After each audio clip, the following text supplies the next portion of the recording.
राजस्थान की भी retention list आ गई है। क्या संजू सैमसन राजस्थान रॉयल्स का हिस्सा रहेंगे या हो जाएगी इनकी विदाई? आईपीएल 2026 को लेकर अब ऑक्शन दूर नहीं, दिसंबर के महीने में ऑक्शन होने वाला है और कुछ ही दिनों में रिटेंशन लिस्ट सभी टीमों को सौंपनी होगी। हम आपको लगातार रिटेंशन लिस्ट के बारे में बता रहे हैं और अब राजस्थान रॉयल्स की बात करते हैं कि आखिरकार कौन कौन से खिलाड़ी राजस्थान में रिटेन हो सकते हैं और ऑक्शन से पहले राजस्थान रॉयल्स यानी कि पिंक आर्मी अपने खिलाड़ियों को रिटेन के साथ साथ रिलीज भी कर सकते हैं। क्योंकि अब दिलचस्प हो चुका है मामला, संजू सैमसन टीम छोड़ना चाहते हैं, दूसरी टीमें ऑफर कर रही है और संजू सैमसन नई टीम में जाते हुए हमें देख सकते हैं। तो एक एक करके बैटर्स, फिर विकेट कीपर, ऑलराउंडर, स्पिनर और तेज गेंदबाजों की एक एक करके लिस्ट समझाता हूं कि किन किन को रखा जाएगा और किन किन को बाहर किया जा सकता है। शुरुआत बैटर्स से करते हैं कि ये बैटर्स की लिस्ट है। ये स्टेप बाय स्टेप हमने इसे रखा है अलग अलग कैटेगरी में। तो शरण हेटमायर को यहाँ पे रखा जाएगा जरूर, एक मिडिल ऑर्डर अच्छे बैट्समैन है। यशस्वी जायसवाल को बिल्कुल नहीं छोड़ा जाएगा, ओपनिंग बड़ी शानदार करते हैं। और वैभव सूर्यवंशी, इनको तो हटाने का सवाल ही नहीं उठता क्योंकि जिस तरीके से इन्होंने अपने आईपीएल में प्रदर्शन करके दिखाया उसके बाद तो हर कोई इनका मुरीद हो चुका है। अब किन किन को रिलीज किया जा सकता है? नीतीश राणा को रिलीज किया जा सकता है और शुभम दुबे को भी रिलीज किया जा सकता है। नीतीश राणा पे शायद एक बार सोच लिया जाए, लेकिन शुभम दुबे हो सकता है कि इन्हें बाहर का रास्ता कर दिया जाए। लेकिन ये तीन नाम तो ऑलमोस्ट पक्के हैं और इनको रखा जाएगा। हो सकता है 1% चांस शरण हेटमायर पे थोड़ी सी बातचीत हो, लेकिन जायसवाल और सूर्यवंशी इनको हटाना नामुमकिन है।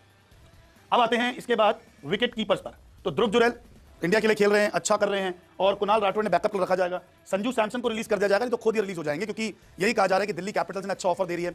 मैनेजमेंट के साथ इनकी अनबन चल रही है कि मुझे नहीं रहना इस टीम के साथ। अब द्रविड़ भी हिस्सा नहीं है, तो कहीं ना कहीं संजू सैमसन जो है उनको बाहर कर दिया जाएगा या खुद ही बाहर हो जाएंगे कि मेरी सेवाएं जो थी एक टीम के लिए बहुत हो गई, अब मैं नहीं दे सकता।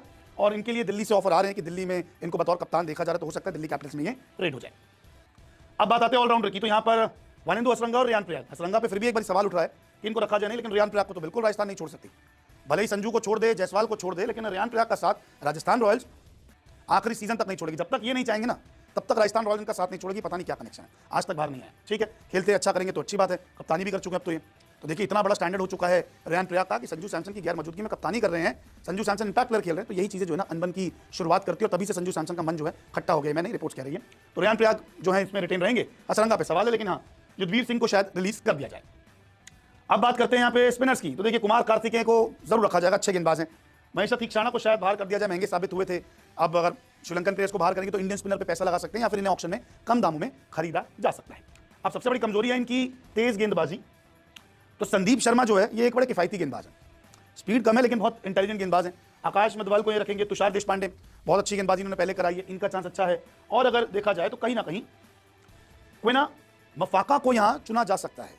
बहुत कम चांसेस है, ये मैंने नाम यहां लिख दिया है, हो सकता है नाम आपके रिलीज में भी हो। जोफ्रा आर्चर क्या पता ना खेले क्योंकि इनकी इंटरनेशनल ड्यूटीज रहती है, इंग्लैंड वाले बुला लेते हैं, तो इसलिए रिलीज के नाम में, नहीं तो क्या पता ये यहां आ जाएंगे रिटेन में और रिलीज में चले जाएंगे क्विना मफाका।